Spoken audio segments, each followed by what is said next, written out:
Just hear me out. Just let me talk for a second, please. I just need to vent. I got pissed off and I blacked out. I didn't threaten her. I didn't touch her. I threw some shit on the ground, and that's it. And I'm not trying. There's consequences for it. So. I know. I wasn't trying to take it out on you, Clint. I'm sorry. It's all right. I have a mouth. I'm sure you've heard. On July 8th, 2024, an Illinois police officer documented 2 criminal charges arising from a retail dispute: disorderly conduct and criminal damage to property. Uh-oh. How you doing, man? Not too bad. And yourself?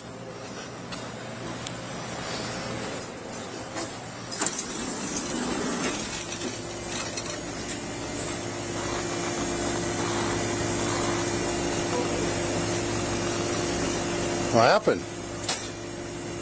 She applied here for a job, and I kept trying to get a hold of her.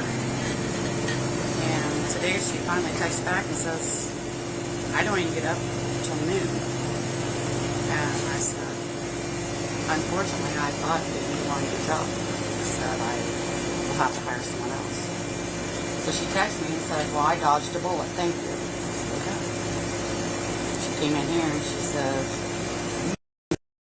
what's corporate's number? I said, it's right there on the door. And it's just, I'm calling them every day.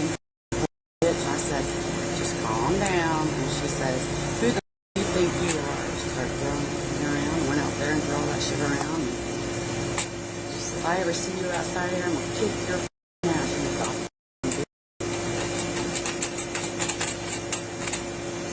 Okay. Need a little help. Okay. Well. Because I'm old. I am kind of cry that I am not going to be threatened for this job. Right. And I know people don't like me. This is part of that. But I'm just trying to do my job. Right. Oh, I get it. Okay. Well, let me take the video. It's just in this area and then outside? Yes. Okay.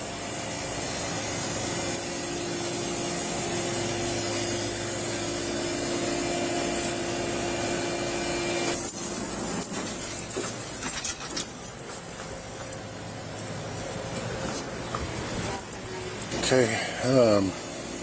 I don't want to back in here. Okay. Conrad's wrong if he thinks I'm going to have people threatening me and coming after me just for this fucking job. Right. I don't know what you can do to help me, but I would appreciate it. Is he willing to have him charges pressed? If you want to, if he's going to help me out. Yeah. Disorderly conduct and criminal damage. She broke some stuff, so. Okay. Appreciate it. Not a problem. I'll get back with you sometime.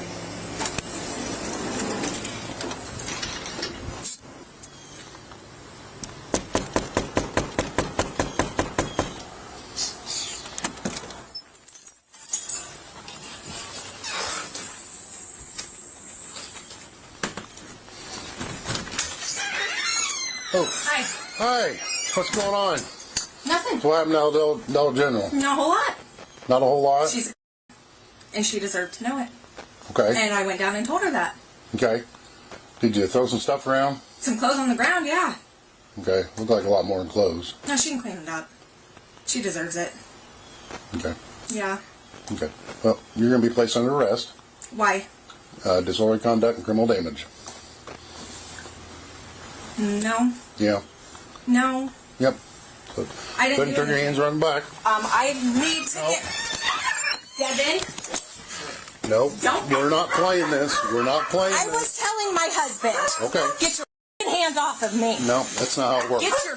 That's not how it works, Jessica. You don't. Stop. Your breath stinks. Jessica, stop. What are you doing to her? What are you doing? I'm under arrest and mother. Stop. My face is hurting. My arms are hurting. Stop. You're hurt. It's hurting. Stop.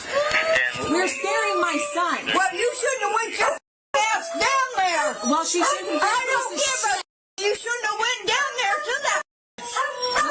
A job is not a job good enough for you. That job was good enough. She's the one who over. You should never went down there. Get your ass to jail. Stay there. Okay? You need to learn.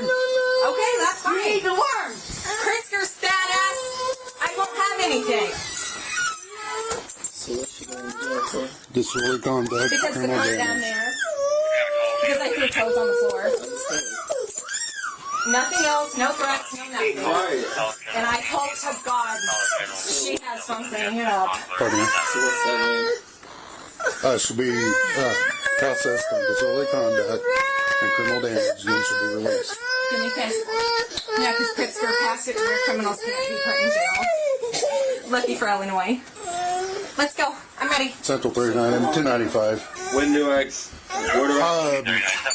Why did you Give it- let him give it see out. that? I'm talking to him. Why did you let that little boy see that? His mom getting arrested. Remember it. Mom, he Yes, he will. No. I gotta go see where the What the? I'm secure now. I got everybody backed off of me. Go calm my mom down. I will. Just come up to the... I just come up to the sheriff's station. office. Devin? Don't let my fucking cat out. I won't. Sorry, I'm not meaning to be a plant. I'm sorry. This is, I mean, you could have made this so much easier, Jessica. I'm sorry. Seriously. We'll go But around how the would other you side. react? I get it. No, just hear me out. Just let me talk for a second, please. I just Okay. need to vent. How would you feel if you were offered a job and then she texted you at 8:25 this morning when you were still asleep and you get up and text her back and she was like, you no longer have that job because you didn't text me back right away. I didn't think you were interested. I took everything to her and she completely f***ed me over because I wasn't awake to text her back. So yes, I did go a little crazy. Excuse me.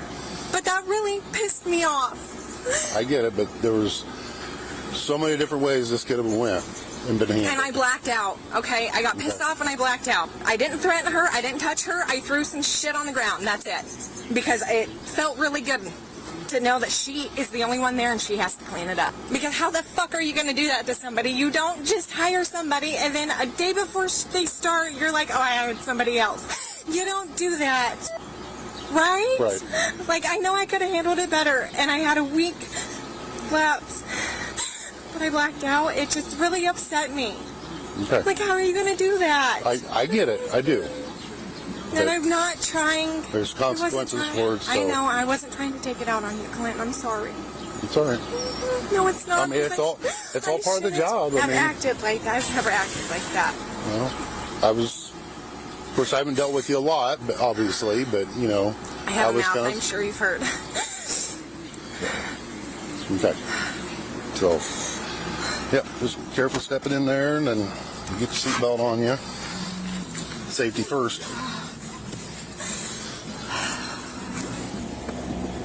Oh, let's see, where's that? Sorry. No, you're fine. I just got to find the. There it is. I've lost weight, but my hips haven't. No, it got stuck down there between the little gap in the seat. Okay, you good? Yep. Okay. That's just what I'm going to get. All right.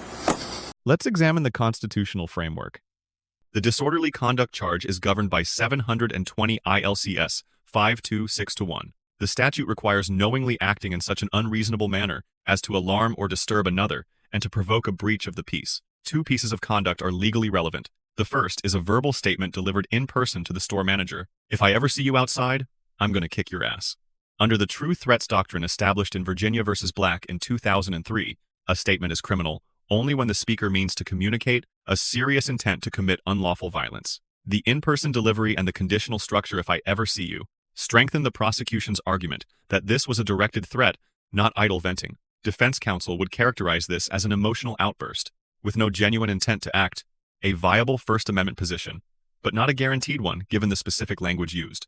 The second element, throwing merchandise in an occupied retail store, satisfies the alarm or disturb standard without ambiguity. That portion of the disorderly conduct charge is well supported.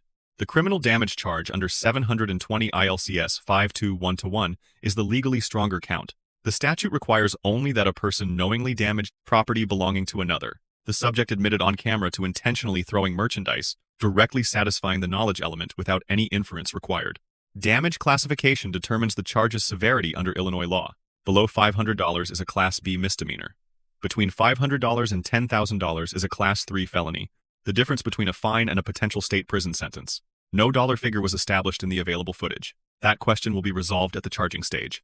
The most legally consequential portion of this footage is what occurred after the arrest was made.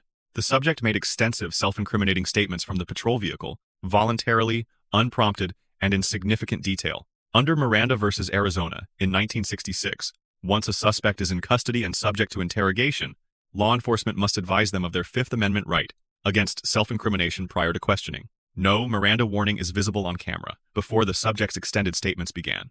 Because these statements appear unsolicited and voluntary, rather than responsive to direct officer questioning, they may survive suppression under the spontaneous utterance doctrine. The Sixth Circuit in United States versus Murphy in 2005 drew a clear line between voluntary disclosure and custodial interrogation responses. That distinction governs the admissibility analysis here. The subject was charged with both counts. Criminal damage is well supported by direct admission.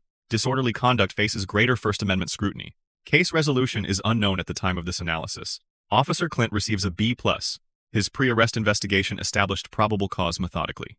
His use of force limited to soft, empty hand control was proportionate under the standard set in Graham versus Connor in 1989. His post-arrest de-escalation in the patrol vehicle was effective and demonstrated professional restraint in a high-emotion encounter.